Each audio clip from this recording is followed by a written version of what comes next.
This is a Film Stories original podcast. Love this podcast? Support this show through the Acast supporter feature.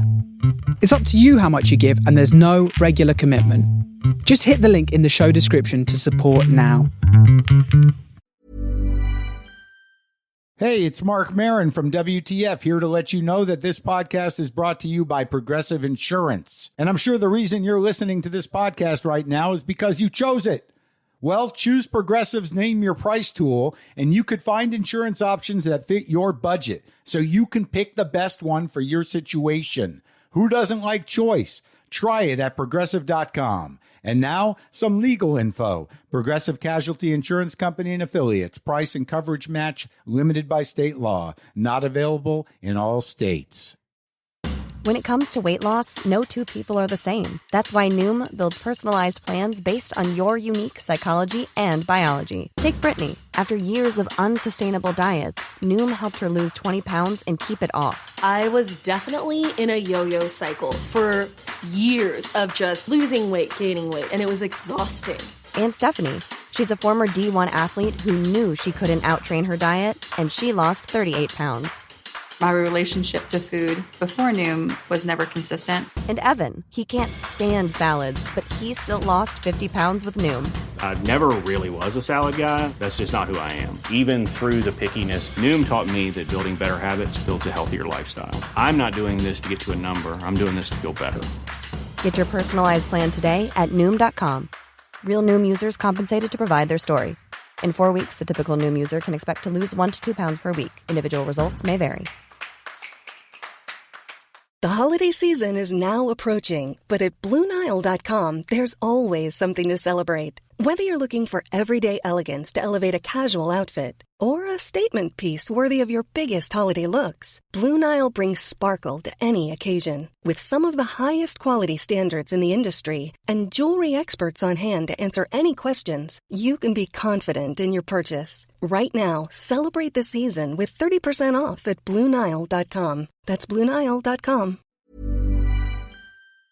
Talk to another writer. Who? Oh, Jesus. You throw a rock in here, you'll hit one. Do me a favor, Fink. Throw it hard. This is Writers on Film, the only podcast dedicated to books on cinema.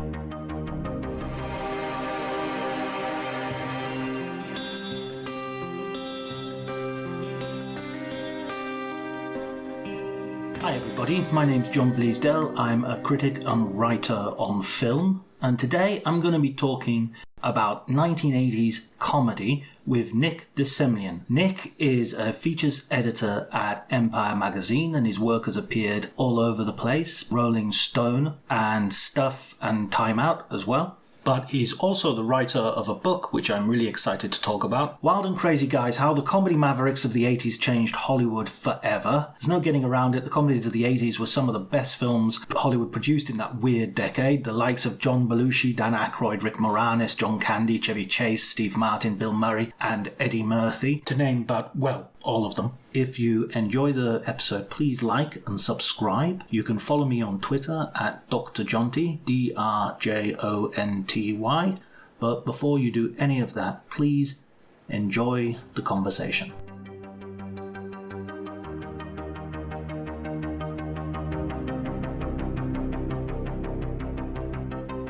Roger Lewis, when he wrote the Peter Sellers biography, in the introduction, he had this thing where he said all of his friends who he said, I'm doing the biography of Peter Sellers, went, oh, wow, what a brilliant job. It's going to be so much fun.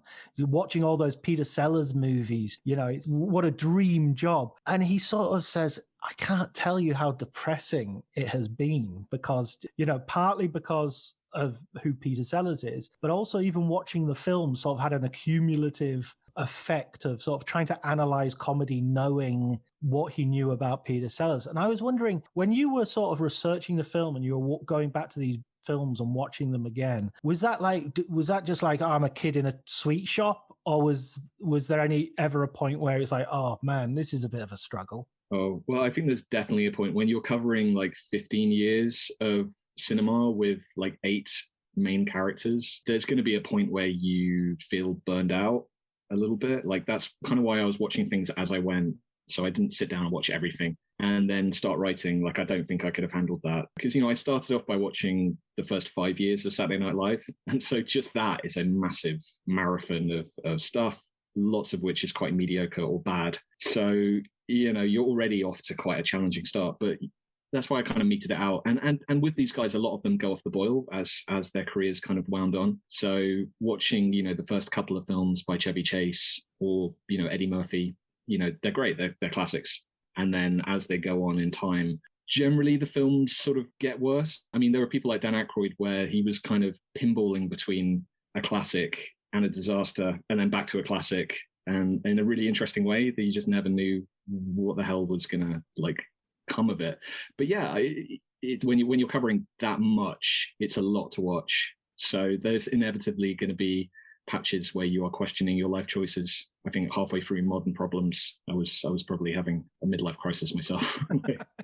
Talking about Saturday Night Live, do you still watch Saturday Night Live?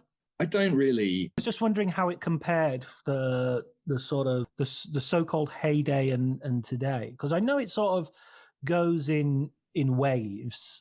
Yeah, I'm kind of the opinion that it was never that golden age of Saturday Night Live that people have in their heads was never there. Like I kind of feel like that was a phantom thing. And having sat down and watched episode after episode of those early years, there's some great stuff in it. You know, there were amazing sketches, but even back then there was absolute dross. You know, even with all of those guys at the peak of their powers, you know, the idea of there was like an hour of amazing TV that just never existed. Right. So I think it's always been kind of, you know, a lot of patchy stuff with some diamonds in there. I kind of keep track of what's going on. Like I know about the Elon Musk stuff that's happening, and I'll watch the monologues I want to watch. I'll watch on YouTube. It's really accessible now, which is great. There's a great app on the iPad where you can kind of punch in the performers, and you can type in Bill Murray and Eddie Murphy, and it will pull up the two sketches they did together, which is really cool. But yeah, I don't think that halcyon age of Saturday Night Live really existed in the way that people think it did. I mean, when you started getting the Saturday Night Live group leaking into cinema, who were the pioneers there? It's a good question. I mean, or was it more the National Lampoon gang?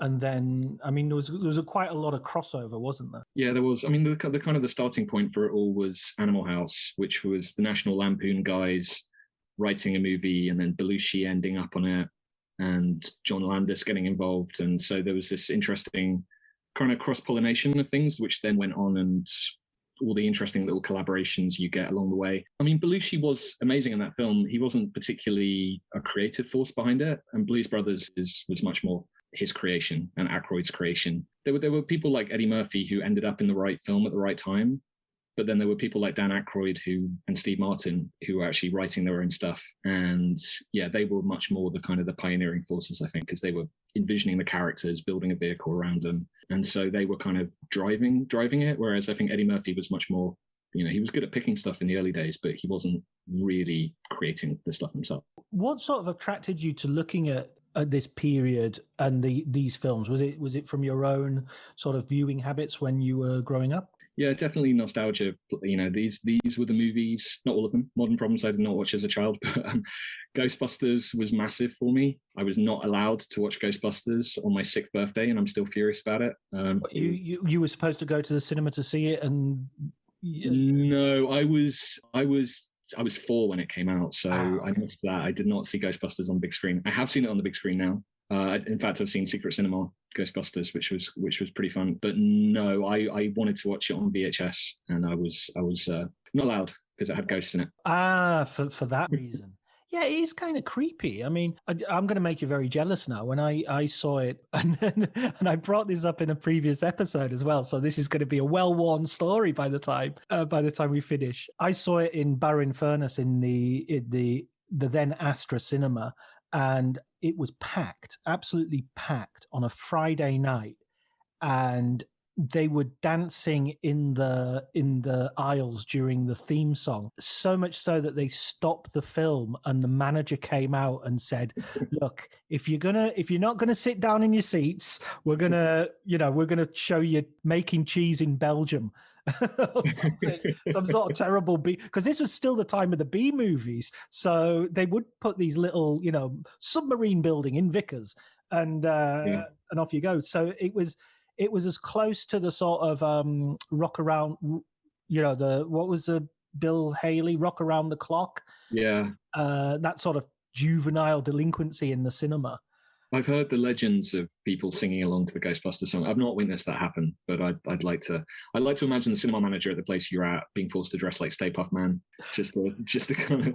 I would have loved to have seen Ghostbusters when it came out, and Beverly Hills Cop as well. I mean, both coming out the same year, and apparently Beverly Hills Cop, people were screaming and the full hysteria. That would have been an amazing thing to experience. I didn't really experience any of these films in the cinema. Groundhog Day I did, but not really any of the 80s ones. But no, it's a massive nostalgia thing for me. But then also, working through Empire, I kind of got to meet a lot of these guys and interview them. And so, as that kind of went along, I got more and more interested in the making of these films. And the making of these films seemed quite dramatic for some reason, probably due to their personalities. But, the story of how Blues Brothers got made is kind of as interesting as the film, and as kind of involves as much insanity as the film itself. So yeah, I was just kind of drawn to this genre, and it seemed like quite a chaotic, kind of turbulent sort of time in Hollywood with these people. They're literally wild and crazy guys. Yeah, I hope it lives up to the title. Yeah, when you're calling a book that, you have to, provide a certain amount of wildness and craziness. But I think it just about comes off. I mean, there's quite a lot of debauchery in there. Absolutely.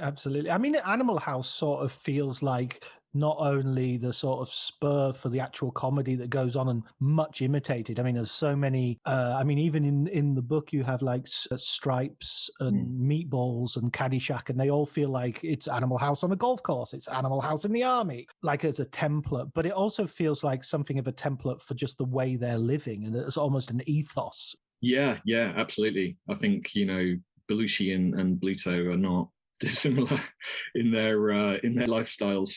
And yeah, it was a weird thing where these stars are almost being encouraged, when they're getting paid this much money to play crazy anti-authoritarian, that's a hard word to say, people, that's going to leak into how they actually behave. And so that's another interesting element, is on the one hand they're kind of these chaotic forces, on the other hand they're working in Hollywood, where you have to follow a script and you have to stay on schedule, and there's a lot of money involved, and you've got authority figures on every single set trying to keep you under control. And so you've got some quite interesting stories of them butting heads with people.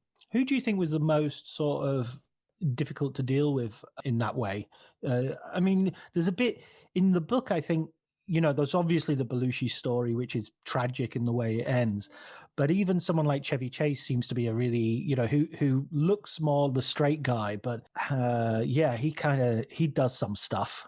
He does some stuff, much of it cocaine fueled. I think he was challenging to try and control. I think Bill Murray, definitely very hard to. But even Eddie Murphy, who would have meetings at Paramount, and people would be trying desperately to get him to sign up to stuff, and he would just sit there with his entourage. I think one of the people who was trying to get him to read scripts would call it my eyes glaze over, because he would just sit there and lose interest within half a sentence of the pitch. So, but you've got these guys who are just so powerful in a way that comedy stars aren't anymore. There's no one with the clout. There's no comedy star in Hollywood that is like Eddie Murphy in terms of just the sheer power and swagger and how do you try and control someone like that who's making so much money and does what he wants.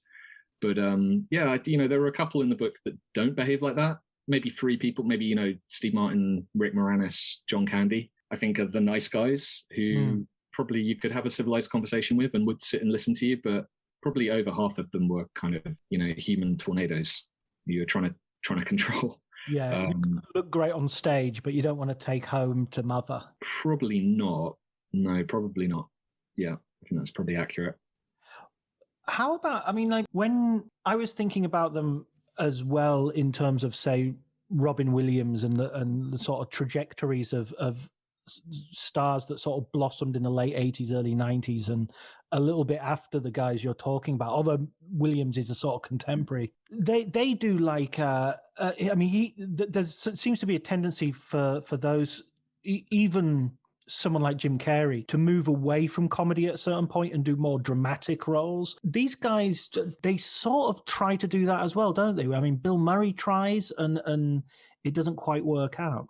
Yeah, there is something about community. It's interesting you mentioned Robin Williams, because he was almost moving into drama from the beginning. Like if you look at I've had a few people say, why didn't you cover Robin Williams? Obviously, he wasn't really moving with this group, and he wasn't really performing with them and starring in films. But also, if you look at his filmography, like Robin Williams, right from the start, doing The World According to Garp, and he doesn't actually do that much comedy in the 80s. He gets much more into comedy in his second decade. But with the others, you're right, like they're all these comedy guys are trying to move into drama. And it's interesting because it goes the other way around with action stars. If you look at like the action stars of the 80s, they're all trying to move into comedy desperately, and the comedians are moving the other way. So there's this interesting thing, like whatever someone is kind of like pegged to, they're trying to get away from it. It's always the grass. There aren't many people who just want to, yeah.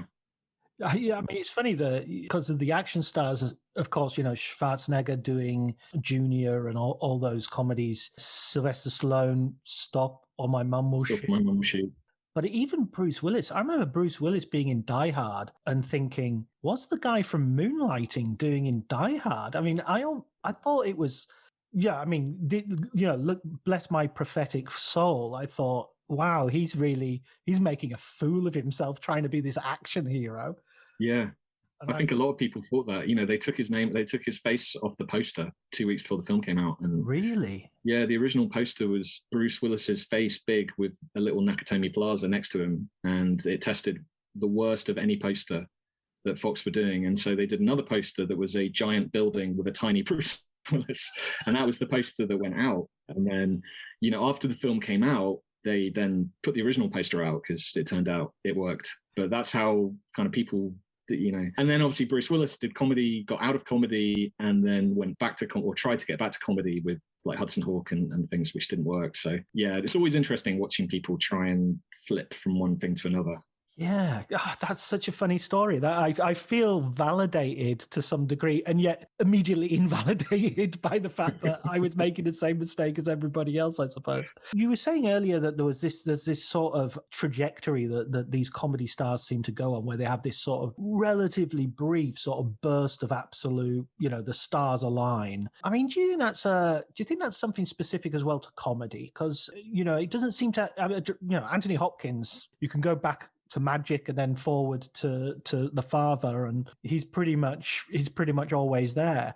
But with someone like Will Ferrell, you're sort or Chevy Chase, or Eddie Murphy, you're kind of going 1, 2, 3, and you're done. And that's you've had your 4 or 5 years of real peak Hollywood bankability, and then the projects get worse, and there's occasional renaissances and bowfingers and late blips, but you got to wait for the donkey to come along in Shrek. It's weird, isn't it? Like the bigger a star gets, the more they get kind of stuck in doing one particular thing. Whereas Anthony Hopkins obviously massive, but he's not Eddie Murphy, so he can experiment with his persona. Not that but he can play a serial killer, then he can play a butler a few years later and people will accept it. Whereas I think you look at Eddie Murphy and when he tried to do something really experimental, generally people weren't interested. Not that I don't think he particularly was experimental, but Steve Martin, for instance, he did The Jerk and everyone kind of knew him for doing that kind of shtick on stage. And then when he tried to do like a musical, or he tried to do this, or tried to do the film noir thing, like nobody knew what to do with it. They were all like, can you go back and do The Jerk again, which he didn't want to do.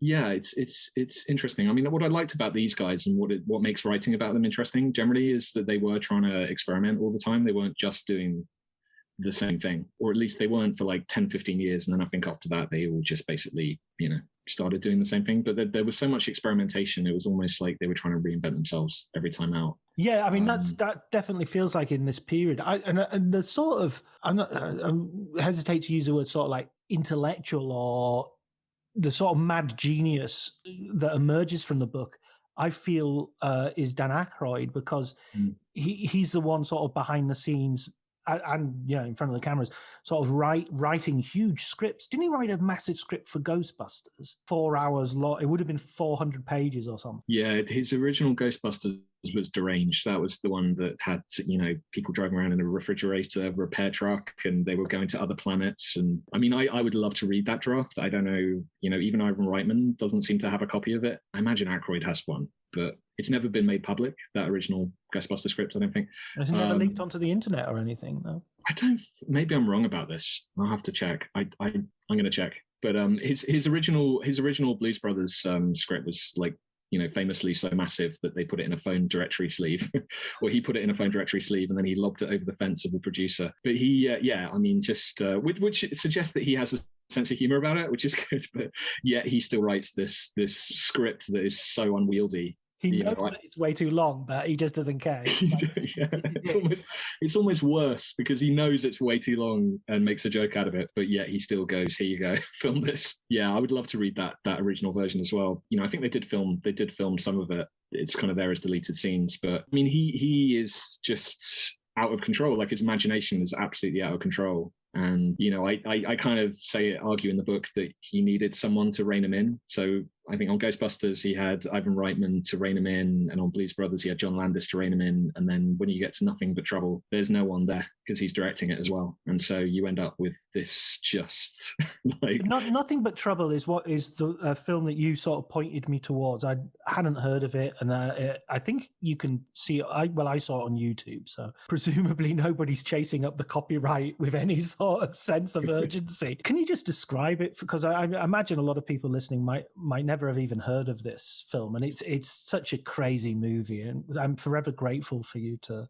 Yeah, what was your experience like watching it? It starts off as one thing, and it's got the recognizable faces. You've got people like Chevy Chase and Demi Moore, a really young Demi Moore, and then it goes into something which, well, last week I watched Texas Chainsaw Massacre, and there's a little bit of that there. There's that slight, that unhinged feeling of who even thought of this.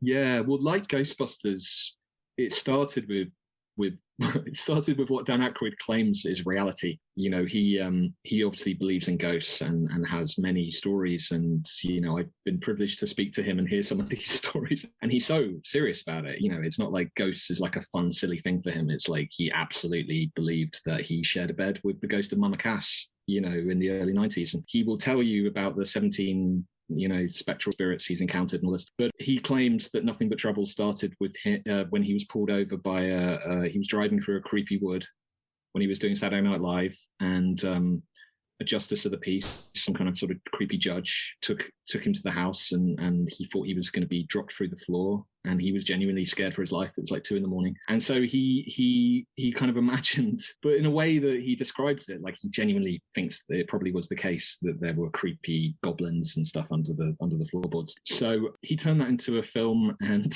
sort of roped in all of his sort of old Saturday Night Live buddies and John Candy and Chevy Chase and made this film that, yeah, like you're absolutely right. It's Texas Chainsaw Massacre, but a comedy and a slightly lower body count. It's got a roller coaster called Mr. Bone Stripper that will take your flesh off, and it's got these horrible things called the infant bodies that are like giant troll babies, and Dan Aykroyd played them himself while directing. It's like, I talked to a couple of people for the book. I was very happy to talk to a couple of people who were on set of Nothing But Trouble, because there isn't that much out there about it. Right. It's a very sort of under seen film, but probably rightly so. They were describing just very strange images of Dan Aykroyd directing people while dressed in this grotesque latex sort of monster makeup. The way he filmed it as well was like he gave everyone their own monitor, so all of the actors were giving notes on every take, and it was just carnage by all accounts. It looks like it's quite. I don't want to say high budget or anything, but it doesn't look particularly cheap. It wasn't cheap. It was, the studio believed in it. And it was the guy who created Ghostbusters doing a film about the supernatural again with Chevy Chase, really not bringing all these comedy guys together. So, it wasn't complete insanity. And I think, at the beginning of Ghostbusters, I imagine all the studio people were thinking, like this is going to be a disaster. So you just never know. Like, that's one thing I've learned from writing about these films, is that everyone thinks the successes are going to be flops, and no one knows what's going to be a smash. So it might, in another world, it might have been amazing. But they were throwing money at it, and one of the fun details I learned from speaking to someone who was there, I spoke to like John Candy's business partner who was on set a lot, and he said that Bruce Willis came to set one day to sort of be there to see Demi, and just the image of Bruce Willis watching this stuff going on, I kind of love that.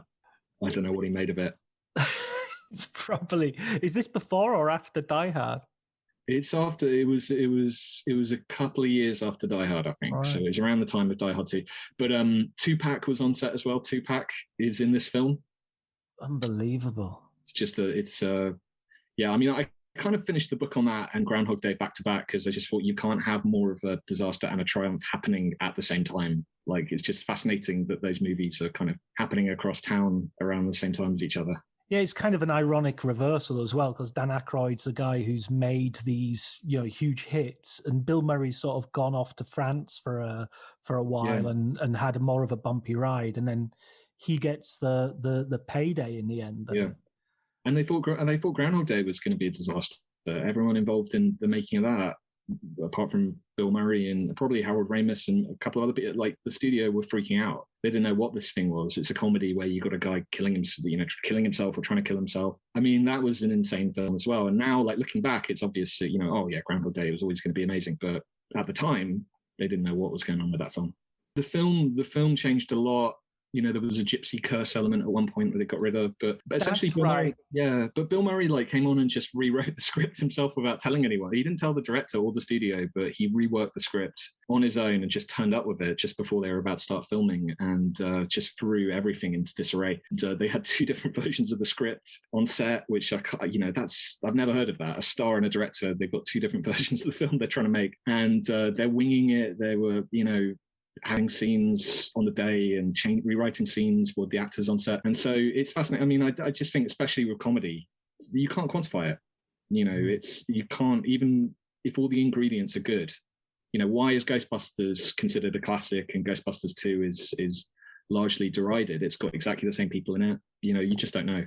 It's that's so funny because I've only ever seen Ghostbusters 2 once, and I think it was at the cinema. I don't think I've ever seen it again. And we've got the DVD downstairs in a 2-pack with Ghostbusters, but it's just never occurred to me to watch it again. So there weren't people sing along at that screening when you saw that? No. It wasn't like mass hysteria. I really like Ghostbusters 2. I'm much mocked in the Empire office, or the Empire Virtual Office as it is these days, for my Ghostbusters 2 championing. Like, I genuinely, look, I've said it, but I probably don't stand by it. I have said before that it's better than the first one. I don't think that's necessarily true, but I do think there are elements of it that are better than the first one. I'll just edit out that last bit and just leave you saying I stand by it. Vigo is a better villain than Zool. I stand by that. Oh yeah, no, I can. That's the only element I remember. Vigo the Carpathian. So the fact that I can remember it after one viewing shows something.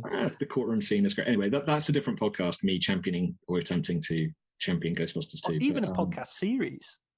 It could be a series. You could expand that into a series. Every element. Yeah, but I just find it fascinating with comedy, especially. I mean, action. You kind of you put a great action star, charismatic action star into a good kind of formula plot, and you have enough explosions, enough gunfire, and people are going to watch it and enjoy it. But with comedy, look at Steve Martin. He has a massive hit, everyone loves him, then he does something else and everyone hates it and it gets bad reviews, and the same people, but people are reacting so differently, and they're trying to recreate what they had once. But laughter, how do you make people laugh? And also the fact that with comedy, repeating yourself, a joke isn't funny the second time round. So it's not like action where you can do another keep doing Terminator films and there'll be hits. Like, you can't keep doing the same comedy because eventually the joke gets old. Yeah, I would maybe push back on that Terminator. Well, yes, all right. Well, you can do it twice and it'll work. yeah. I'll give you a sequel, definitely. That was I've lost I had a really good thing lined up then, and I've just forgotten it completely. What was it? Probably wasn't. Oh yeah. No, I've got it. It's because that's all staying in. That's gold. No, I was thinking about Steve Martin, and you saying because that's what gives you a sort of idea of the 80s as this golden age, because it does have these experiments and these fresh faces popping up. And then when you get Steve Martin in the sort of 90s and noughties, he seems to have just sort of given up and gone, okay, what do you want me to do? Clouseau? I'll do Clouseau. Bilko? I'll do Bilko, and it's like I'll just riff on something. I'll just play Bach. I'm not doing any improvisations anymore. I've run out of steam. Do you think that's fair, or do you think? I mean, I quite like some of those late, but cheaper by the dozen. I'll just do family-friendly fare. Yeah, I mean, definitely they become less wild and crazy, so to speak. But there's definitely a tamed element. I think part of that is probably that they have kids themselves, and then they have grandkids, and they start making stuff.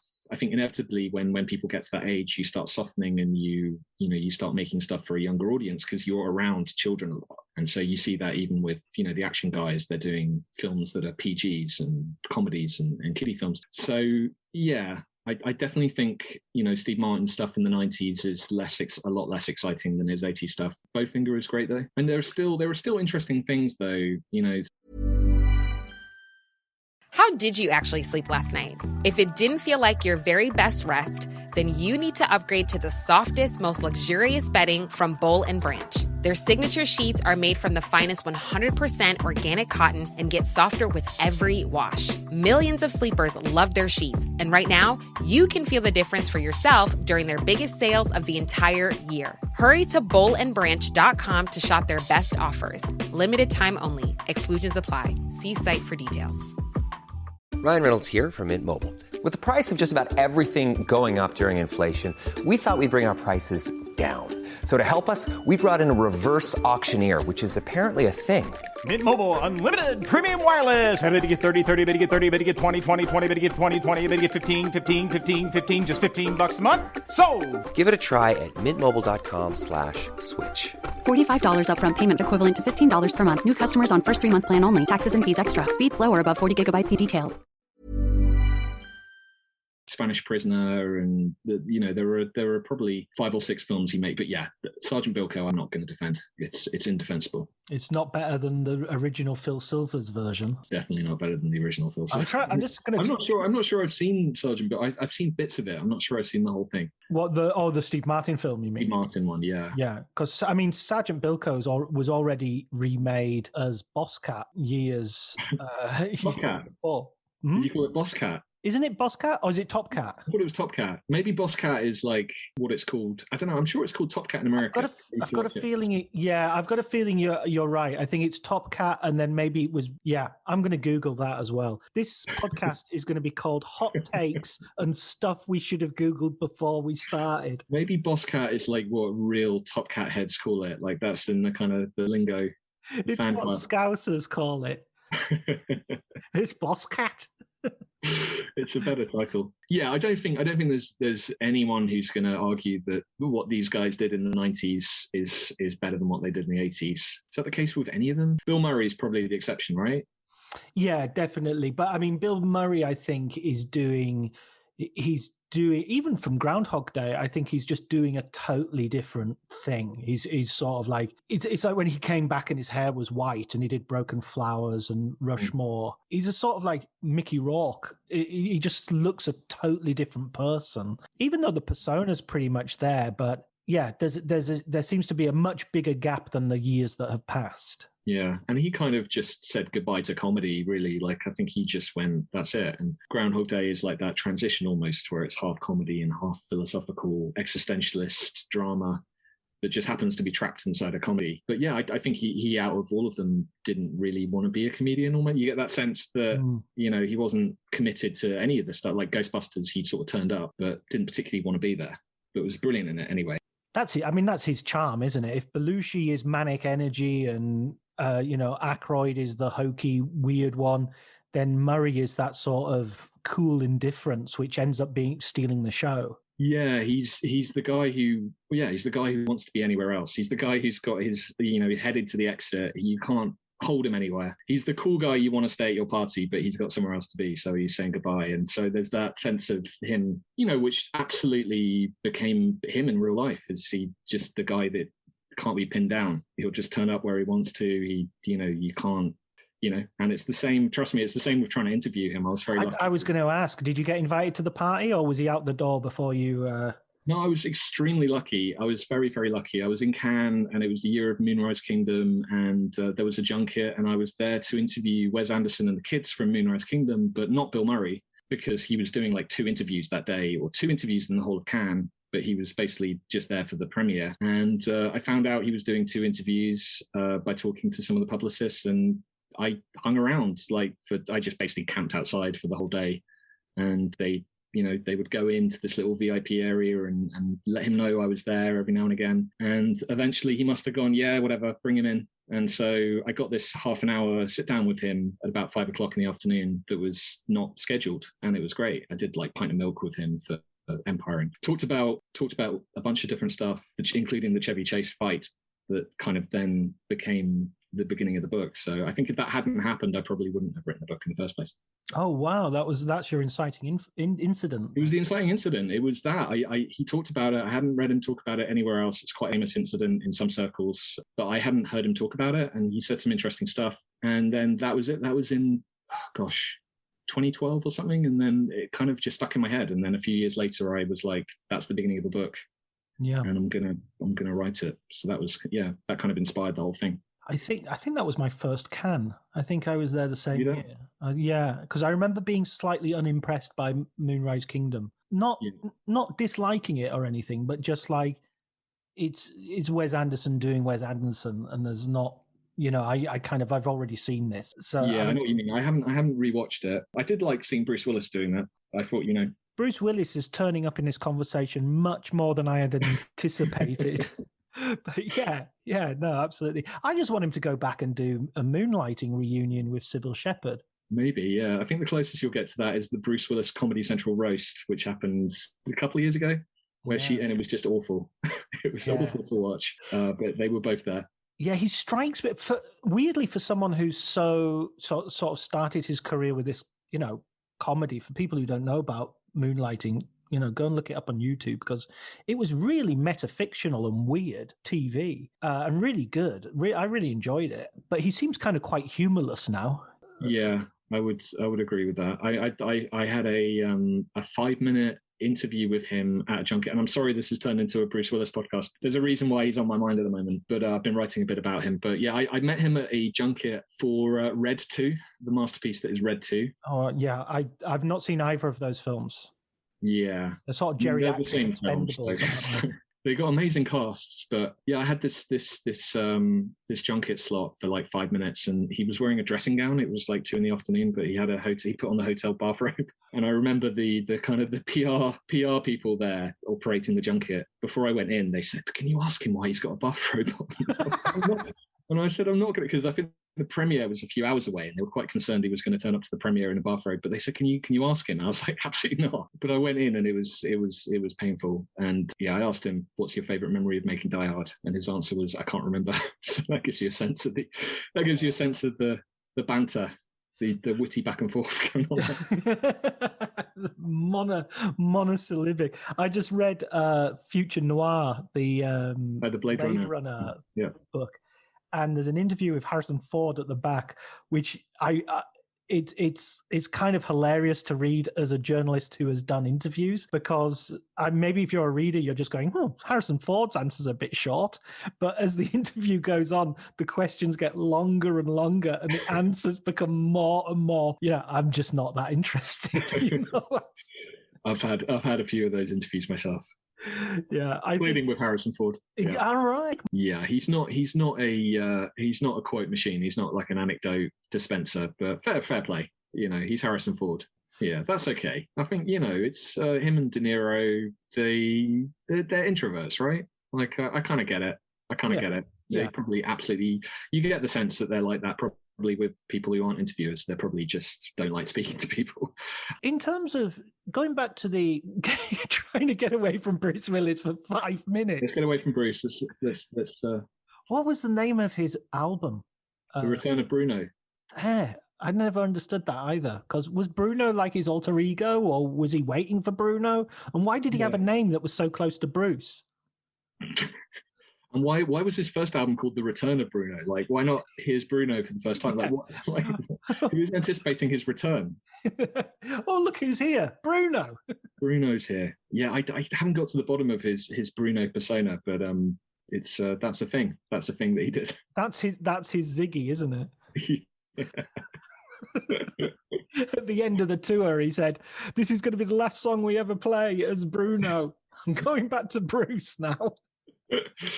Yeah.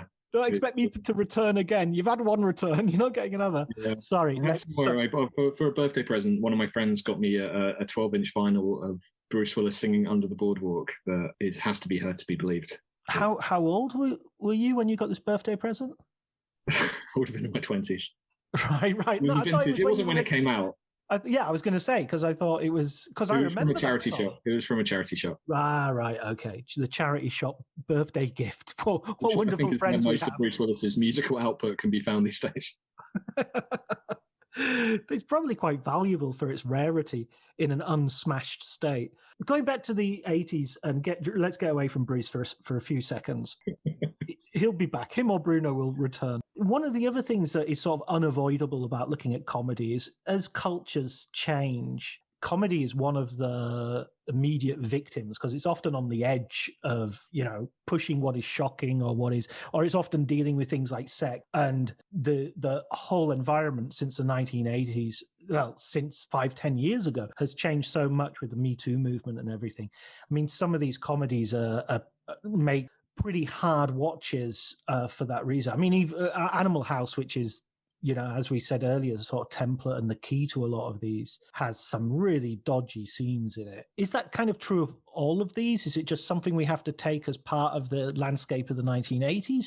Or are there some which were actually quite, looked ahead a little bit more, have survived and weathered a bit better? Yeah, I mean, it's a really good question. As you say, a lot of these films, even the PGs, have got stuff which is questionable, whether it's language or whether it's sort of the way that sex scenes are portrayed or the way, the Animal House, I immediately think of the scene where, John Belushi is spying through the window as girls are getting undressed at this sorority house, and there's a comedy erection. Of course, there is. But then I don't think which pushes him off because he's on a ladder. Away from the building. I can't remember if there's a sound effect. In my mind, there's a sound effect. There probably is.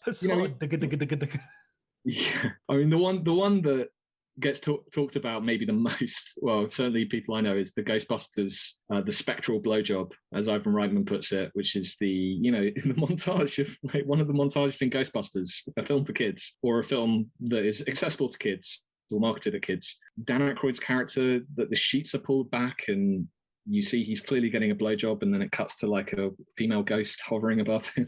So I remember that scene, yeah. That is in Ghostbusters. That made it through. And he doesn't get slimed though, does he? Because that would be... There's no slime in that. The ectoplasm is yeah. There's no ectoplasm. There's a lot of dubious stuff, but not enough. I would say those things wouldn't be sufficient to never watch the film again. I think Revenge of the Nerds is one where I just couldn't watch that film again because there's the scene in it where one of the nerds has sex with this girl and she thinks it's her boyfriend because it's in the dark, and he basically tricks her into having sex. It's just so sort of icky and whatever. But yeah.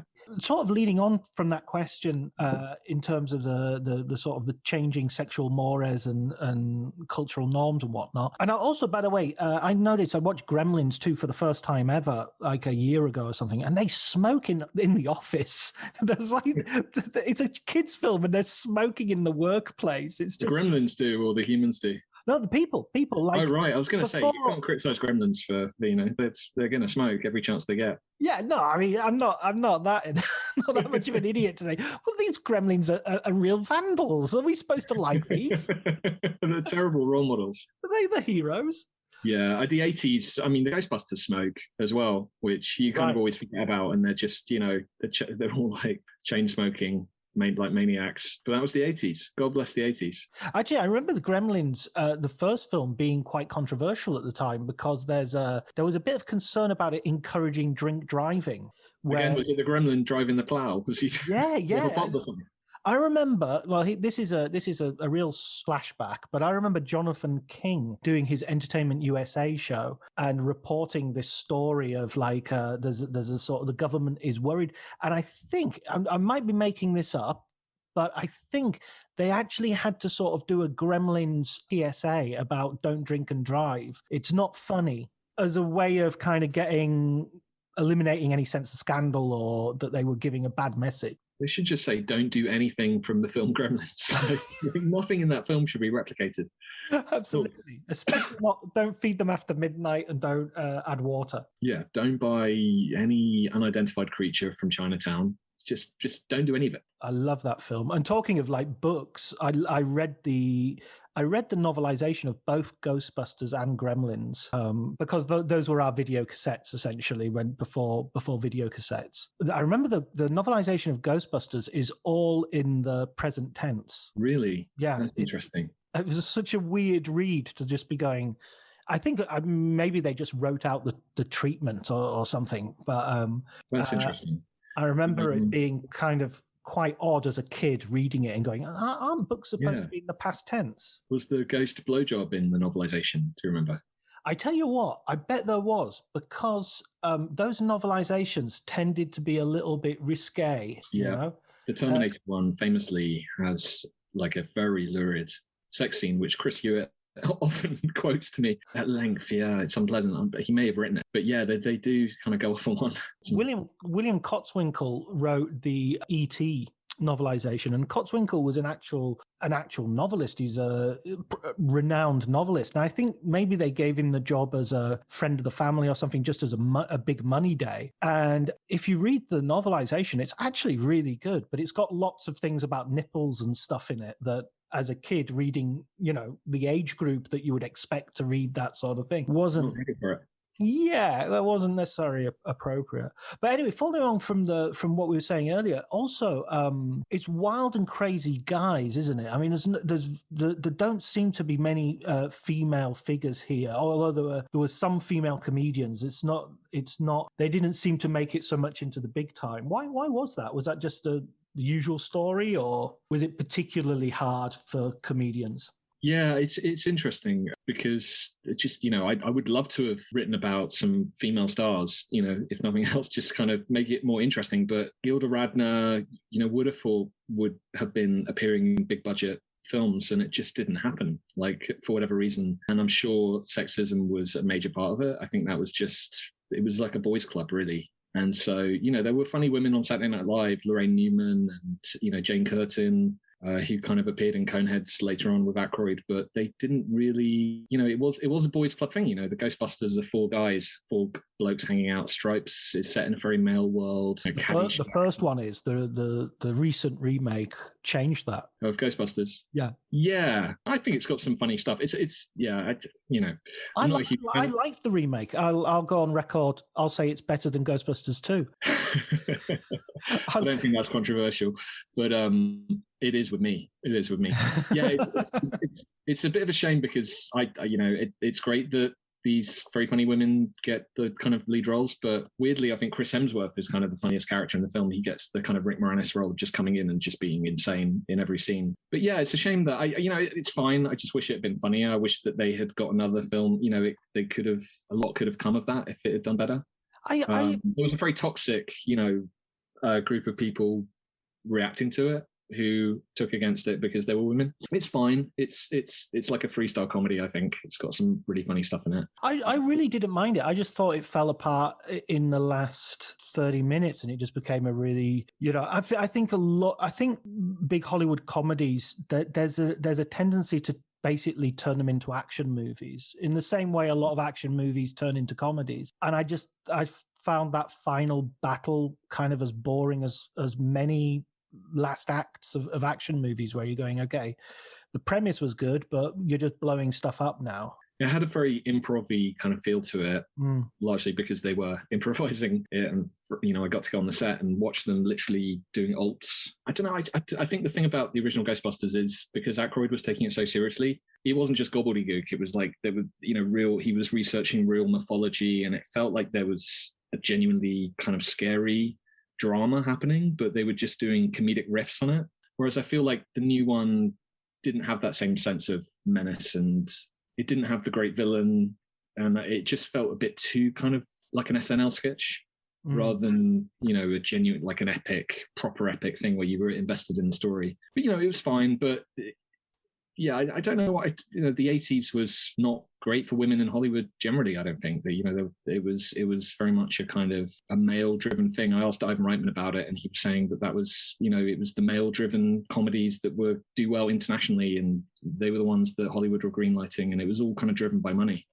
But, you know, Gilda Radner, I wish she had been given some vehicles. She had so much charisma and was so great on the small screen, and it's just a real shame that she wasn't given the same opportunities that these guys were.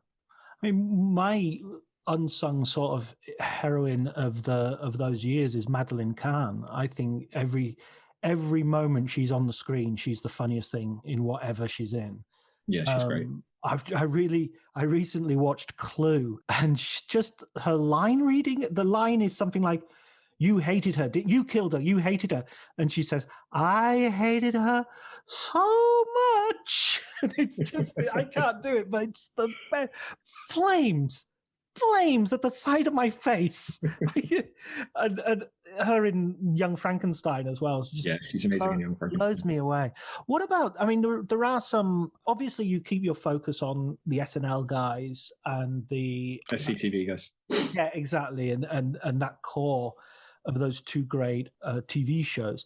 But there was sort of some films that sort of sneaked out there that you couldn't cover, I guess. I mean, I think for me, I think you mention it a bit in passing, but like Spinal Tap is one of the biggest comedies. I mean, it doesn't really fit anywhere, does it? It's a bit of a what's that word? Sui generis? One of a kind, I guess. I should stop trying to speak Latin. I think we should speak more Latin. I'll try and I did Latin at school, so I'll try to get some. But yeah, Spinal Tap is one of my favorite films. It is genius. From every frame of that film is hilarious. You know, I would love to write about it. I could write a book about Derek Smalls and the contents of his trousers. You know, it's so full of. Again, it's like with the Steve Martin thing, where you've got every type of comedy there. You've got funny wordplay. You've got brilliant physical comedy. You know, with the people getting trapped in pods and going through X-ray machines. It's you got raunchy comedy. You've got just silly sight gags. You like every single type of comedy is stuffed into that film. That is definitely one of the best comedies of the 80s, if not ever. I've got the title for your book. Your book should be called "Our Bassist Wrote This."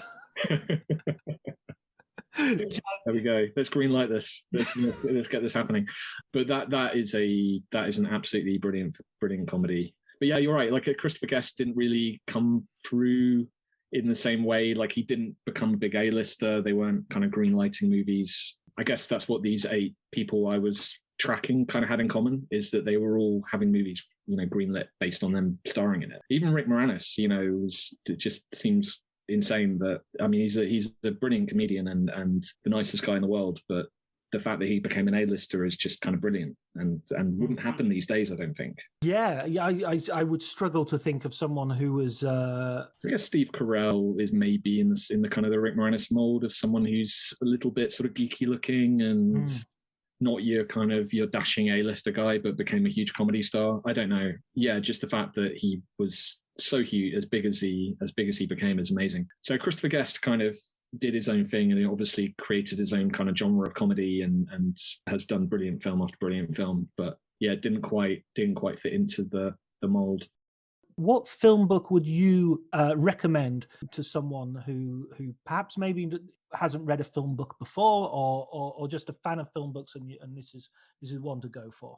Yeah, it's a hard question because my bookshelves are like 90% film books. I just can't get enough of reading them. And there are so many I could point out. Obviously, Easy Riders, Raging Bulls was like a massive influence on my book. And, you know, I had a copy of that close by, and that kind of inspired me to do the kind of jumping from one character to another and kind of Peter thing. Biskind gave you quite a nice review as well. Yeah, that was one of the most amazing things that came out of this. I would never have believed that Peter Biskind would read my book.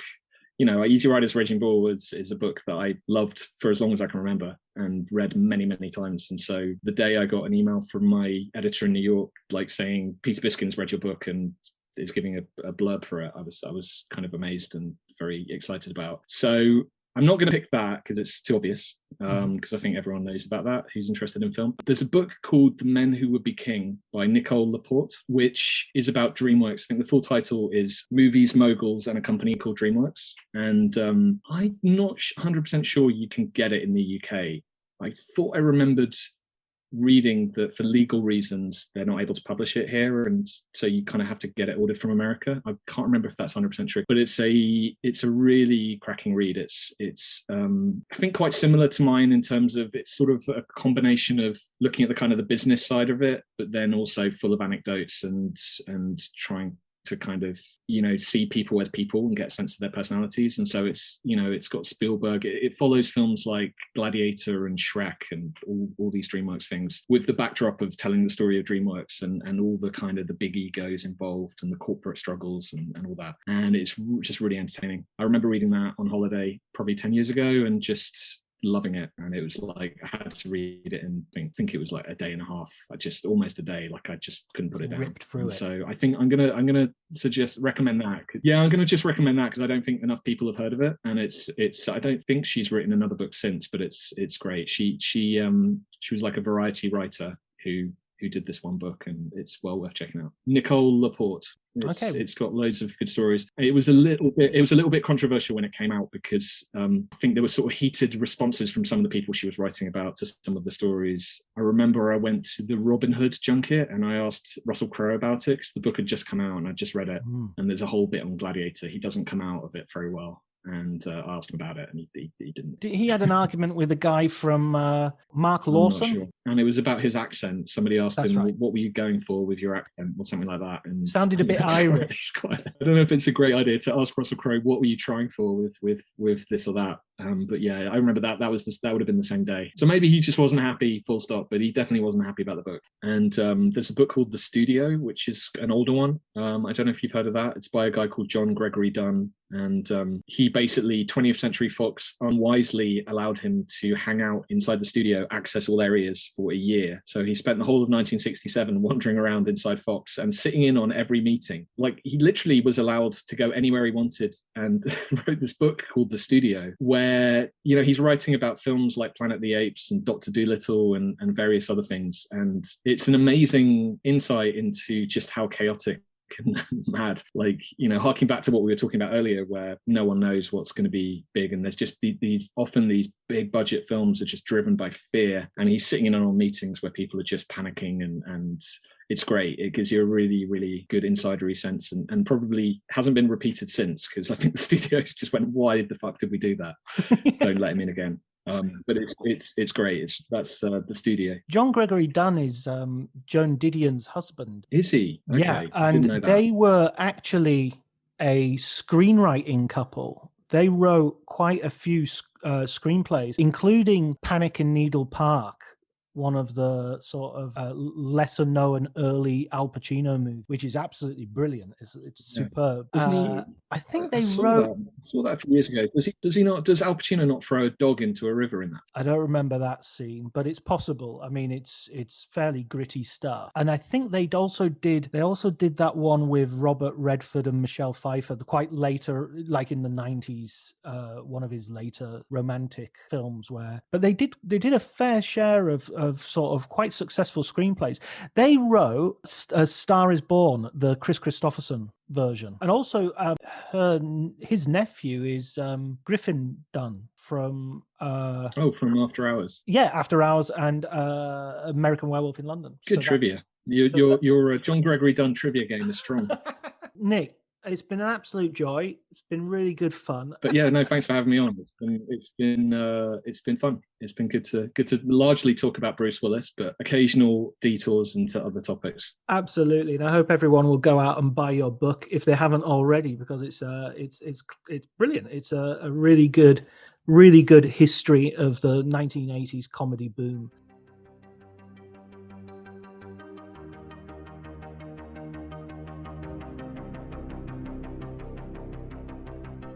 Okay, so just to finish off with some more trivia. Top Cat was renamed Boss Cat when it was released in the UK because of a clash with a identically named popular cat food.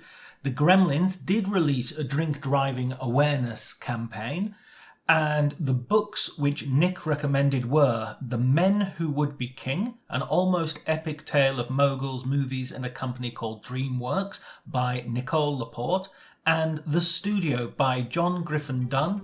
So that's all from us today. Thank you very much for listening, and please remember to subscribe and like and spread the word. Till the next time, take care.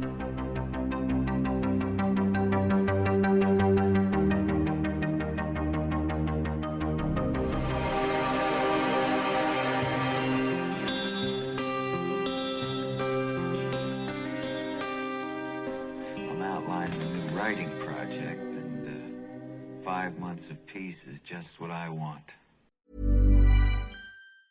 1-800-Flowers.com knows that a gift is never just a gift. A gift is an expression of everything you feel and helps build more meaningful relationships. 1-800-Flowers takes the pressure off by helping you navigate life's important moments by making it simple to find the perfect gift. From flowers and cookies to cake and chocolate, 1-800-Flowers helps guide you in finding the right gift to say how you feel. To learn more, visit 1-800-Flowers.com/ACAST. That's 1-800-Flowers.com/ACAST. This episode is brought to you by Progressive Insurance. You chose to hit play on this podcast today. Smart choice. Make another smart choice with Auto Quote Explorer to compare rates from multiple car insurance companies all at once. Try it at Progressive.com.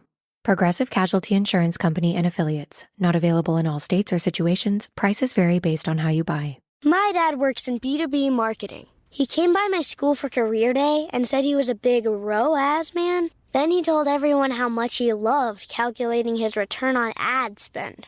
My friends still laugh at me to this day. Not everyone gets B2B, but with LinkedIn, you'll be able to reach people who do. Get a $100 credit on your next ad campaign. Go to linkedin.com/results to claim your credit. That's linkedin.com/results. Terms and conditions apply. LinkedIn, the place to be, to be.